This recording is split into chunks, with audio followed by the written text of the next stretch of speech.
조울자 연합교회 안교생 여러분 안녕하세요. 졸졸 흐르는 시냇물 소리, 아름답게 지저귀는 새소리, 새봄을 맞아 죽은 것만 같았던 나무에서 싹이 움터 나오고 노란 민들레가 방긋 피어있는 봄 언덕에 와 있습니다. 저쪽으로 저의 작은 텃밭도 보이네요.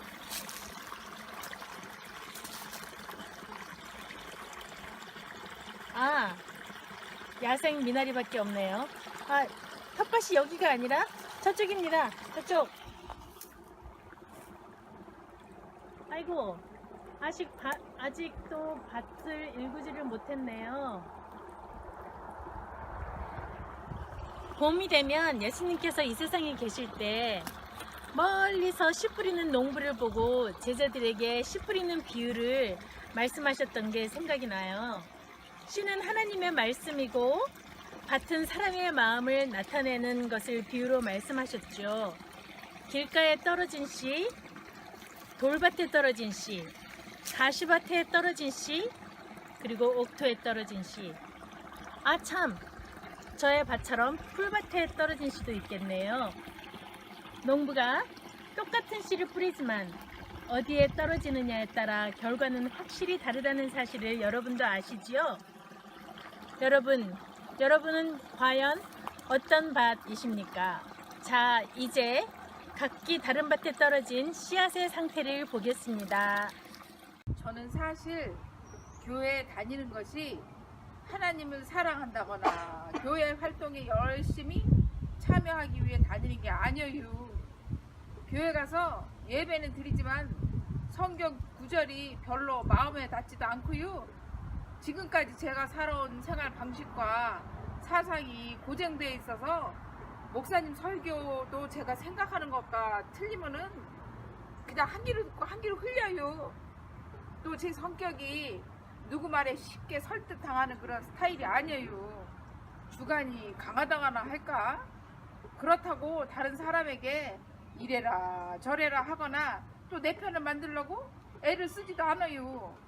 제가 교회 오는 이유는 이민 생활에서 교회 정도는 다녀줘야 한국 사람도 만나고 한국 정치 얘기도 좀 하고, 또 중요한 건 교회 와서 교회 다니는 사람들과 얘기를 해보면은 다른 사람보다 조금 순수하더라고요.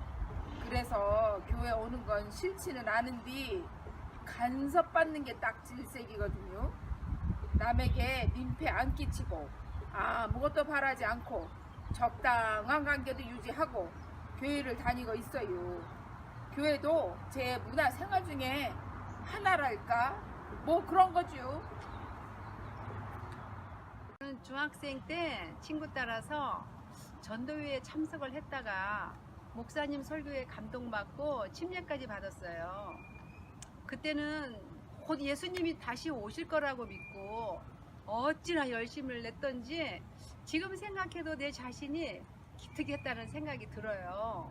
그런데 그 열심이 오래가지 않더라고요. 꼭 교회만 가려면 무슨 사건이 터져서 교회를 한두 번 빠지다 보니 열성도 사라지고 교회 안에도 안 가도 믿음은 지킬 수 있다고 쉽게 생각했는데 그게 아니더라고요. 그뿐 아니라 사회생활 하면서 안식일 지키는 게 쉽지 않아서 지금까지도 왔다 갔다 교인이에요. 그리고 중요한 건 예수님을 믿으면 뭐든지 다 잘 해결될 거라고 생각을 했다가 남보다 더 잘 나갈 줄 알았는데 오히려 남들보다 더 어려운 일들이 많이 생기는 것 같아 계속 교회를 다녀야 하는 건지 갈등하고 있었어요.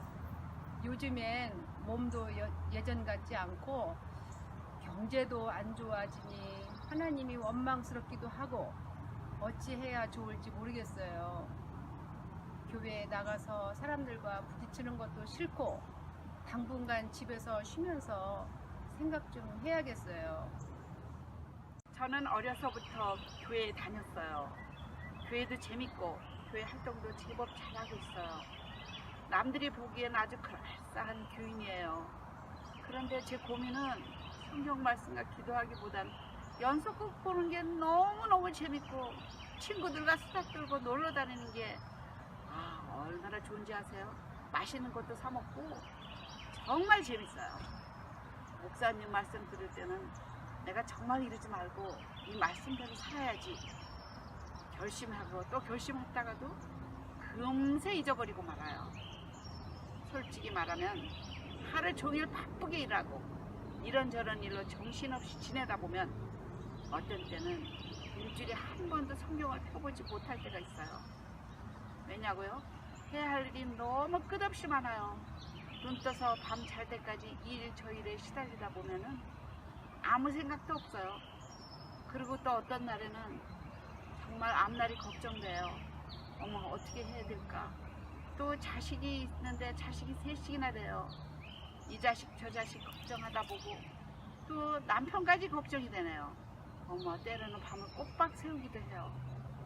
정말 내가 이렇게 되면 안 되는 줄 알면서 고쳐지지가 않네요. 교회 다닌 지 몇십 년이 돼도 나아지는 상황이 전혀 없어요. 이거 어떻게 하면 좋을까요? 방법이 없을까요? 좀 알려주세요. 각 동네 사람들이 예수께로 나아와 큰 무리를 이루니 예수께서 비유로 말씀하셨습니다.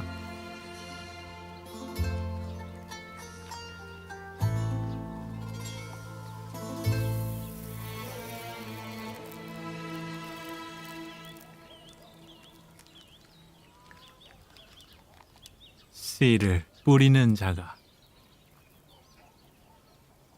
그 씨를 뿌리러 나가서 뿌릴새 덜어는 길가에 떨어짐에 밟히며 공중의 새들이 먹어버렸고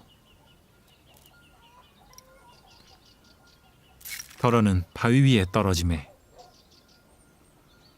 싹이 났다가 습기가 없으므로 말랐고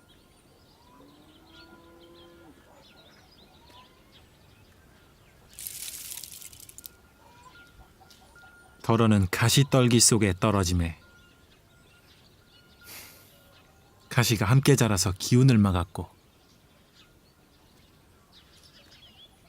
덜어는 좋은 땅에 떨어짐에 나서 100배에 결실을 하였느니라.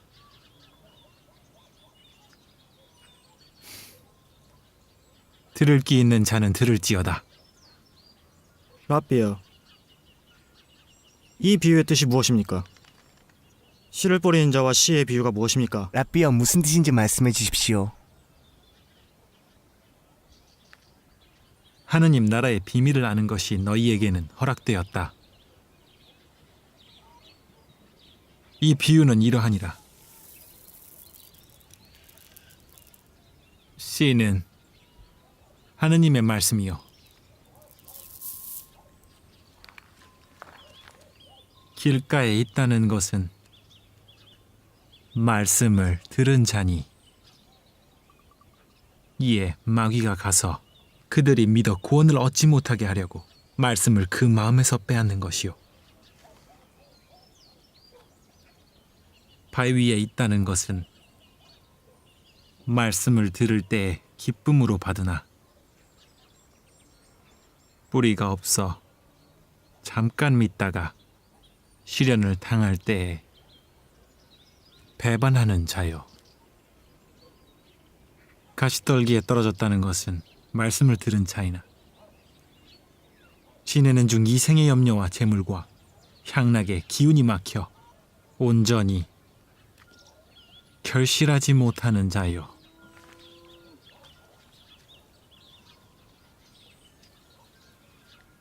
좋은 땅에 있다는 것은 착하고 좋은 마음으로 말씀을 듣고 지키어 인내로 결실하는 자니라.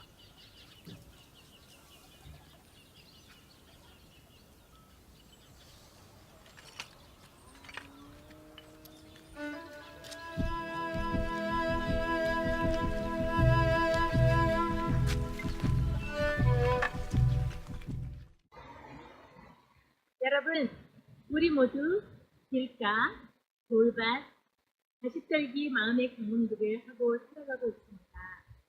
그러나 예수님께서 원하시는 것은 목표에 떨어진 시가 되어 30대, 60대, 100대의 결실을 맺기를 바라고 계십니다. 여러분, 우리의 마음을 5% 만드십시다. 제가 몇 가지 제안을 하겠습니다.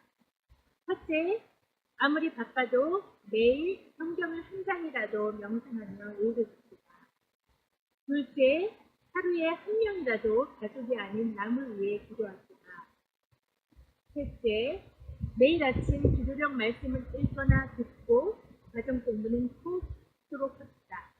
넷째, 교회 활동에 적어도 한 가지씩은 꼭 적극적으로 참여하여 봉사합시다. 좋은 땅에 있다는 것은 착하고 좋은 마음으로 말씀을 듣고 지켜 인내로 결실하는 자라고 하셨습니다.